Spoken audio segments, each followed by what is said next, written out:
चीन के वुहान शहर से शुरू होने वाला कोरोना वायरस अभी तक 60 से अधिक देशों में फैल चुका है। इस वायरस से मरने वालों का आंकड़ा 3000 के पार पहुंच चुका है। करीब 1 लाख लोग इस खतरनाक वायरस की चपेट में हैं। अब तक ये वायरस केवल लोगों को नुकसान पहुंचा रहा था, लेकिन अब कोरोना के कहर से चीन की अर्थव्यवस्था पर खतरा मंडरा रहा है। कैसे, देखते हैं इस रिपोर्ट में।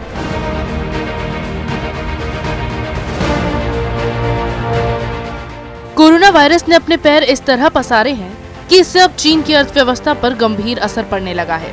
कोरोना की कहर से चीन के सबसे बड़े प्लान को झटका लगा है। चीन के राष्ट्रपति शी जिनपिंग की इस महत्वाकांक्षी योजना का नाम वन बेल्ट वन रोड है, जिसे बेल्ट एंड रोड पहल नाम से भी जाना जाता है। इस योजना का मकसद है कि 3 महादेशों यानी एशिया, यूरोप और अफ्रीका को सीधे तौर पर जोड़ना। किसी एक देश का दुनिया में ये सबसे बड़ा निवेश माना जा रहा है।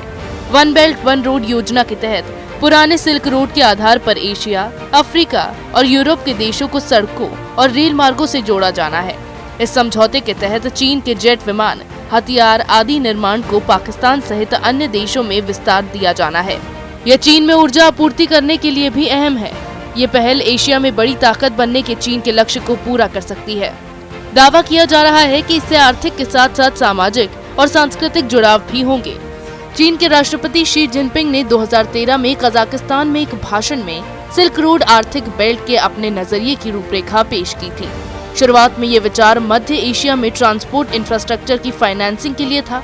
महीनों के अंदर चीन ने बंदरगाह और दूसरी चीजों का एंगल जोड़ दिया। तय किया गया कि प्रोजेक्ट में 65 देशों की 4.4 अरब आबादी के साथ ग्लोबल जीडीपी का 2.1% हिस्सा जुड़ा होगा। अब चीन की इस पहल को कोरोना का झटका लगते हुए भारी नुकसान का सामना करना पड़ रहा है।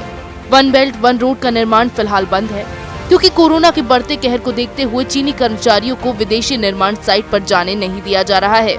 ऐसे में विदेशी परियोजना के लिए काम कर रहे घरेलू कंपनियों में श्रमिकों की कमी हो गई है। कोरोना वायरस विदेशों में चीनी निर्माण और निवेश में बाधा पैदा कर रहा है, जिससे चीन की वर्षों की योजना और अरबों डॉलर की आर्थिक कूटनीति के लिए खतरा पैदा हो गया है। इससे पहले कोरोना के कहर से इंडोनेशिया की 5.5 बिलियन डॉलर की हाई स्पीड रेल लाइन पर भी ब्रेक लगा था। बेल्ट एंड रोड के तहत मलेशिया, श्रीलंका और पाकिस्तान में भी चीन कई परियोजनाएं चला रहा है। चीन के बाद अगर कोई देश सबसे अधिक प्रभावित हुआ है तो वो दक्षिण कोरिया और इटली है। ईरान भी बहुत पीछे नहीं है। दुनिया भर में कोरोना वायरस के संक्रमण के 90,000 से अधिक मामले सामने आए हैं, लेकिन इनमें से लगभग 80,000 मामले अकेले चीन में ही है। ऐसे में अगर इस वायरस को कंट्रोल में नहीं लिया गया तो चीन को आर्थिक स्तर पर भारी नुकसान का सामना करना पड़ेगा। कई देशों ने चीनी नागरिकों को या तो बैन कर दिया है या फिर उन्हें अलग केंद्र में रखा जा रहा है, जिसका सीधा असर वन बेल्ट वन रोड परियोजना पर पड़ रहा है। इससे चीन की आर्थिक स्थिति पूरी तरह से चरमरा जाएगी। कोरोना वायरस ने अब तक धीरे धीरे कई देशों को अपनी चपेट में लिया है। अब जब शी जिनपिंग के इस परियोजना पर रोक लग गई है तो इसके सभी अरमानों पर पानी फिरता नजर आ रहा है। इसी तरह की खबरें मैं आपके लिए लाती रहूंगी। तब तक के लिए बन रही है हमारे साथ। अगर आपको हमारा वीडियो पसंद आया हो तो इसे लाइक करें, हमारे चैनल को सब्सक्राइब करें और हाँ, बेल आइकन दबाना ना भूलें, ताकि आप तक हमारे वीडियो की नोटिफिकेशन पहुंचती रहे। आप अपना सुझाव हमें कमेंट बॉक्स में दे सकते हैं। हमारे साथ जुड़ने के लिए शुक्रिया।